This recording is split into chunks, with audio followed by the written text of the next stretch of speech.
Welcome to Everyday Cooking with Ann. Today we are going to be making a New York thin crust pizza, and it's different than making my regular pizza dough that I have already posted on my channel.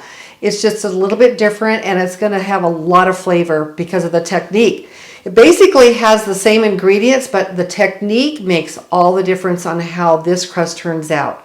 So let's get started. Let me show you about the crust first, and then I'll teach you a little bit later about the sauce and how we're going to top our pizza as well. Okay, let's get started. In here we are actually using bread flour, and I've got 3 cups of bread flour. And we are using, now you can't see this, but this is instant rapid rise yeast. You want to use this type of yeast rather than regular yeast, which needs proofing. In this recipe, it will make a huge difference because we're going to be developing the flavor and having this rapid rise yeast be a part of that in the refrigerator later. We are going to put in not warm water like I usually do with my yeast, but ice cold water. I've already have 1 1/3 cups of iced water ready. I put ice in it and let it just melted. And with this technique, we'll be adding the salt and the oil later. So let's get started. We are using my Ninja food processor. I'm using the dough attachment on here, which works great for any kind of pie dough, pizza dough, any kind of dough where you don't need to do a lot of flour like bread making, other kinds of bread making. But for this pizza, it works perfect. I've already pretty much sifted my flour using my wire whisk to make sure it's in good shape going into here. And we're going to add all of the flour first. Okay, we are also going to be adding 2 teaspoons of sugar and only a half a teaspoon, or is that a 1/4 teaspoon? Half a teaspoon of instant yeast. That's the yeast we were talking about. And that's not very much, but it's all that is needed. This instant yeast works well when it's added to the dry ingredients, and that's why we're putting it in right now. Okay, we're going to go ahead and put this lid on the top onto our food processor. Process this for 10 seconds. The yeast and the sugar and the flour, and it's in the food processor. We're just going to put this on. Now what we're going to do is we're going to be adding the very cold iced water here. It's 1 1/3 cups exactly. So while this is on low dough on my food, okay, I added all the water. I'm going to check the dough. It should be fair, and I added it very slowly, so you can see the dough is coming together very nicely with the water and with the flour. Okay, and what I'm going to do now is the time that we want to add let me just do this a little bit more until it turns into a ball. Okay, because it wasn't quite into a very moist, wet dough mixture, but now it is. You can see sometimes you need to turn it a little bit higher, not just use the low dough, which is what I did. Okay, now I'm going to add 1 1/2 teaspoons of salt. And I use my Himalayan pink salt. Salt is really important in pizza dough, in any dough actually. It helps provide the really great flavor. And you can add vegetable oil, or I'm adding a tablespoon of olive oil. I love the flavor of olive oil, especially in pizza dough and anything Italian that I make. So I'm doing 1 tablespoon of this. And just adding it right in here. I'm going to put this back on, and this needs to process now for about another 20 seconds. Okay, that's perfect. We're going to take this out right now. Still right here.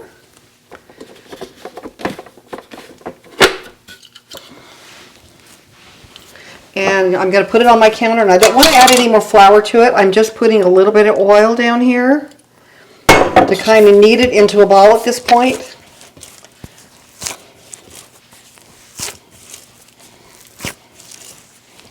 Now I'm not sure why the technique of adding the salt later makes a difference, but I was told that it does, and it must. We're going to see how great this will turn out. So I'm just kneading this right now very lightly with oil, not flour, which is a little different than I do with my other pizza dough that I show you how to make, which is better for like a thicker crust pizza. This is going to be a dough for 2 12 or 13 inch pizzas. Now the other technique that we're going to be using is that once that's been kneaded up into a nice little ball like this, we are going to place it in a bowl. I'm going to cover it right now. One moment, let me get my plastic wrap. You want it very tight on the bowl so that it's not, no air is coming in. So we're going to put the plastic wrap on here, nice and tight. And this needs to be refrigerated for from at least 24 hours to 3 days. This is what will develop the flavor in the crust. So it's going to make a huge difference. So you need to put it, at least make this the day before. And ahead of time, if you're planning a party or weekend, you want to make this, just make it during the week, put it in the refrigerator, let it sit for 2 to 3 days, and that's fine too. So here we go. We're going to put it in the refrigerator. We'll be coming back tomorrow to roll this out for our pizza. Okay, this is the next segment to making our pizza, our New York thin crust pizza. This is my favorite recipe for your own pizza sauce. And if you make a little extra, just keep it in a small container so you can use it anytime to put on bagels or whatever you want to do to make pizza out of. But this is the best sauce. I don't care what sauce you buy in the store. It's not as good as this homemade sauce. So that's why I'm teaching it to you now. So I've been using this for like 20 years to make my pizzas. 30 years, at least 30 years to make this pizza, and everybody loves my pizza, so just so you know. So I like to use the best brands I can find. Sometimes you can't find it, but I like Contadina or Progresso brand, and this is a 28 ounce can of crushed tomatoes. I'm going to add that into our pot.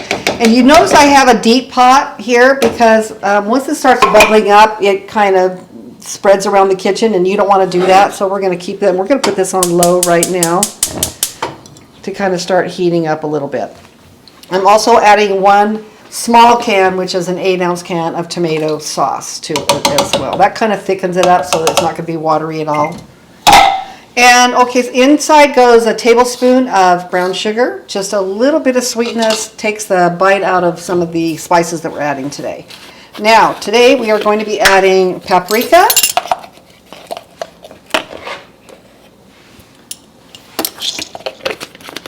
and half a teaspoon of that, a half a teaspoon of ground oregano. And a half a teaspoon of ground mustard. Aren't those flavors great already? Can you just smell it right now? And then I'm going to add a teaspoon of just Italian seasoning. It has all kinds of other seasonings attached to it, other basil and different things like that. But,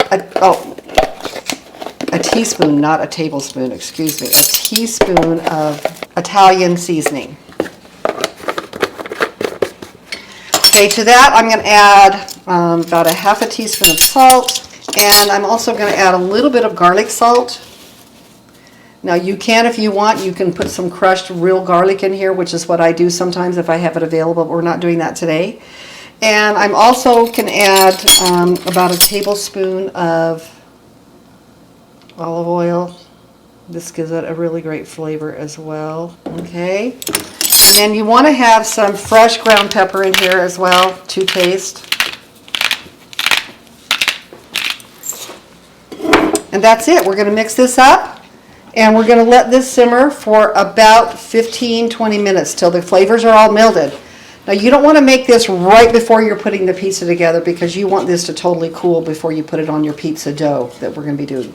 The pizza dough we're using today is in the refrigerator right now waiting for 24 hours before we take it out and make our thin crust pizza, but this can be made ahead of time and should be made ahead of time so that the flavors will meld as well.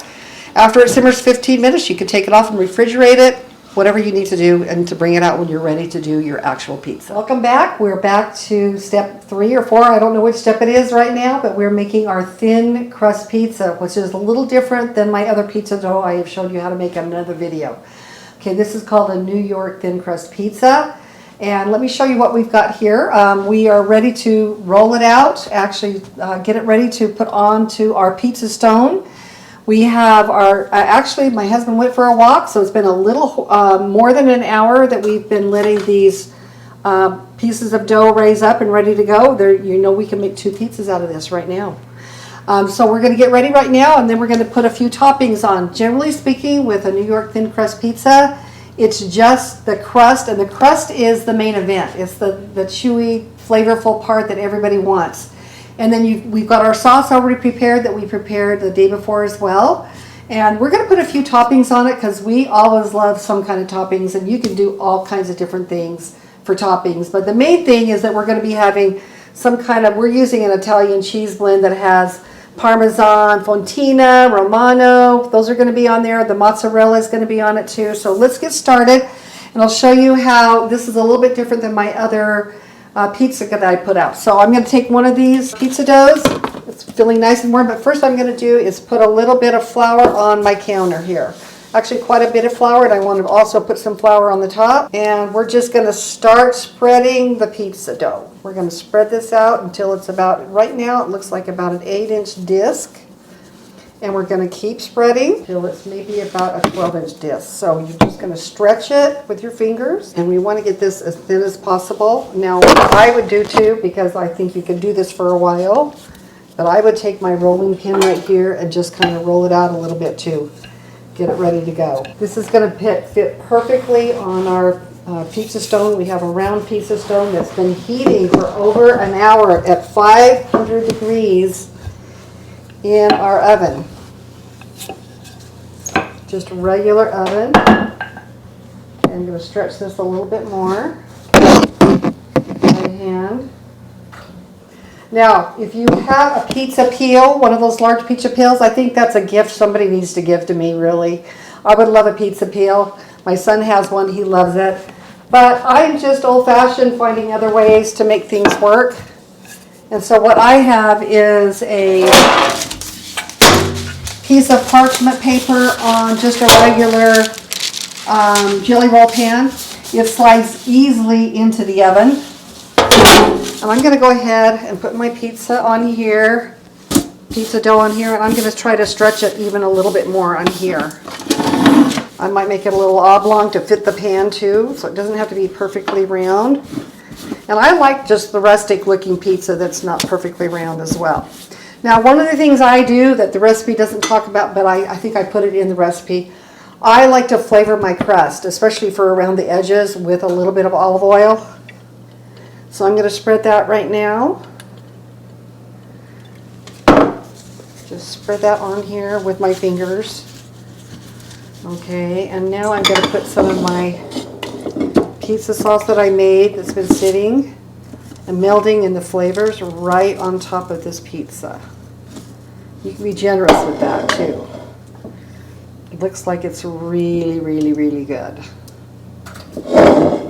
Now, you're not going to be using all of this pizza sauce, so you want to put it in a little small container, the ones you're not using, and put it in your freezer for the next time you make pizza. You'll have it all set to go. I like lots of sauce. So yummy. Okay, what I'm going to do is put my Parmesan, Romano, and Fontina cheese on first. I like to be generous with that. Now this right here is its treat, just having cheese pizza. A little bit of mozzarella too. And now you don't want to put too heavy of toppings on, so I'm not going to do too much, but I personally like a little sausage. I use Jimmy Dean hot sausage. It is my favorite sausage. I like it better than the Italian sweet or regular sausage. So I'm going to put a little bit of that on. And, you know, everybody likes pepperoni and sausage together. We are meat lovers around here, also vegetable lovers. So we don't want to overdo it, but we're going to put a couple of things of this on as well. And there's so many different toppings you could be using. Okay, and we're going to put a few olives on here. Those are my husband's favorite. Just get them around. If you have mushrooms, you can put that on. We like a full pizza that has like everything on it, as they say. A little color with some pepper. You can use green, red, yellow, whatever you want. And onion is really so good on top, and that's what we're going to put here right now. Is a few little slices of onion too. Now, this is what we're going to do. We've had the pizza stone heating towards the top element in the in the oven, and I'm going to go ahead and show you how I'm going to just slide this right on in on top of my pizza stone. It's really hot. Another thing I do is I spray a little just regular water. It creates steam in the oven. So I'm going to spray this down here and up around here just a little bit. That's going to make for a very chewy crust, okay? The next day and the next step to making our pizza dough has been in the refrigerator covered with plastic wrap for the last 24 hours. That's your minimum time to put this in to develop the flavor in the dough, okay? And I'm going to remove this plastic wrap and getting ready to get prepared to actually make the pizza. Let me go to my oven first because I'm going to tell you this first. I have a pizza stone. This is what it looks like. This is a pizza stone, or you can use a square stone, but it's the best thing to use is a pizza stone, okay? That's what's going to make our pizza special as well. And I always use it for all of my different kinds of pizzas, not just this recipe. I'm going to close this. So the rack is going to be 4 or 5 inches from the top of the element for the broiler, although we're not actually broiling. What we're going to do is turn the oven on to bake and at 500 degrees. And that needs to take an entire hour to make that pizza stone hot. We're trying to copy what happens in pizza stores where they actually have an oven that usually goes up to 750 degrees. So we're trying to copy that as closely as possible, so that's why we need the 500 degrees. Most ovens don't go above 500 degrees, but we want that stone very hot. Okay, and then come over here. This is just the next easy part where we're going to remove the dough that we put in for 24 hours. And I'm going to go ahead and I'm going to cut this dough in half because we're going to be making 2 pizzas from this dough.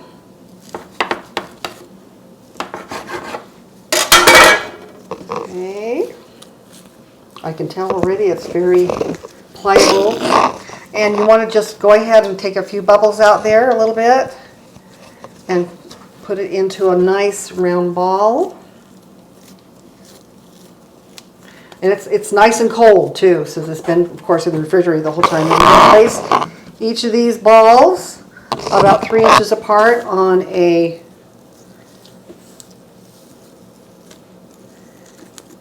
baking sheet. And it's been oiled a little bit. And these are going to raise now for at least an hour. We want to get those to more closely to room temperature. And so I'm going to take along one of these bit of plastic wrap. I'm going to spray it with some of my PAM spray, my oil spray. And I'm going to go ahead and put that over this while we're waiting for it to raise.